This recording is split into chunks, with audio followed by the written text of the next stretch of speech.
Hello, नमस्कार। आज हम शॉक थेरेपी और उसके परिणाम के बारे में जानने की कोशिश करेंगे। सबसे पहले समझेंगे शॉक थेरेपी का अर्थ क्या है।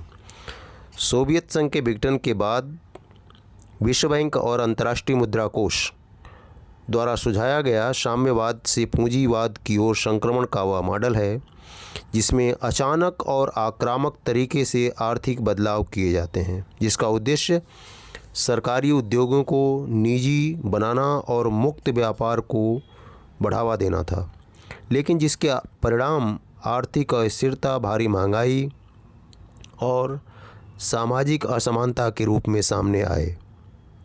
शॉक थेरेपी का शाब्दिक अर्थ है आघात पहुंचाकर उपचार करना। इसका उद्देश्य था सोवियत संघ के विघटन के बाद इसके गणराज्यों में समाजवादी अर्थव्यवस्था को पूंजीवादी व्यवस्था में बदलना था।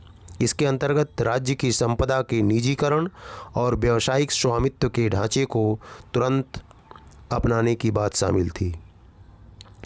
इसकी प्रमुख विशेषताएं थी निजीकरण, सभी सरकारी उद्योगों और संपत्तियों को निजी हाथों में सौंपना, मुक्त व्यापार को अपनाना और पश्चिमी देशों की अर्थव्यवस्था से जुड़ना, वित्तीय प्रणालियों को खोलना अर्थात वित्तीय प्रणालियों को खोलकर विदेशी निवेश को अनुमति देना। अर्थात कुल मिलाकर के ये था कि विश्व बैंक और अंतर्राष्ट्रीय मुद्रा कोष सोवियत संघ से अलग हुए देशों को पश्चिमी देशों के बाज़ारों के साथ जोड़ना चाहते थे और पश्चिमी देशों के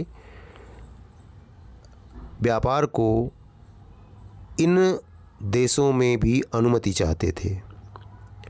शॉक थेरेपी के परिणाम क्या हुए कि जो देश थे वो आर्थिक रूप से बर्बाद हो गए।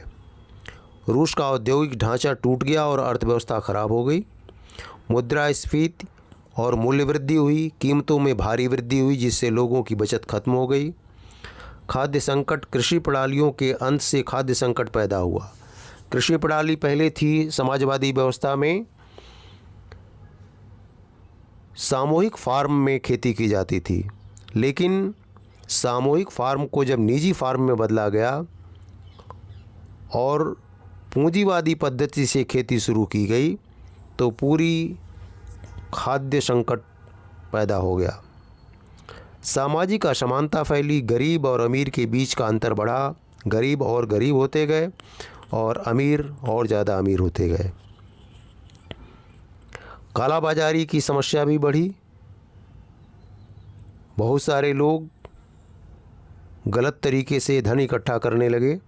कुछ हिस्सों पर अपराधियों का कब्जा हो गया और फिर वो काला बाजारी करने लगे, अधिक से अधिक धन पैदा करने लगे, उगाने लगे गलत तरीके से।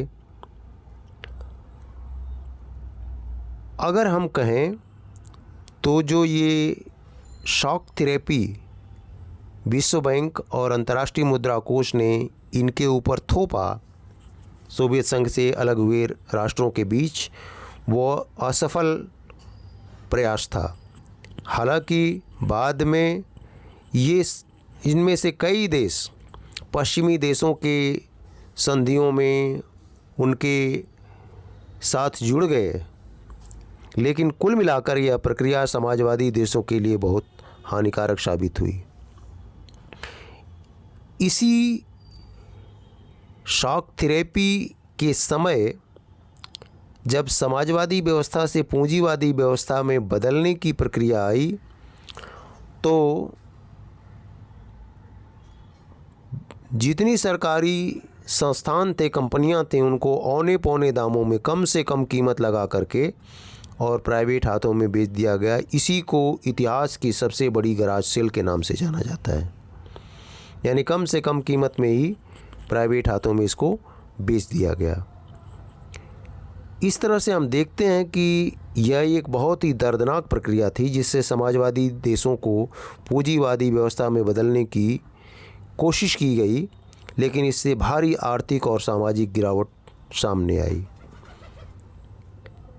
यह एक सामान्य जानकारी थी शॉक थेरेपी के बारे में, जो सोवियत संघ के विघटन के बाद वहाँ से अलग हुए देशों के ऊपर थोपी गई थी।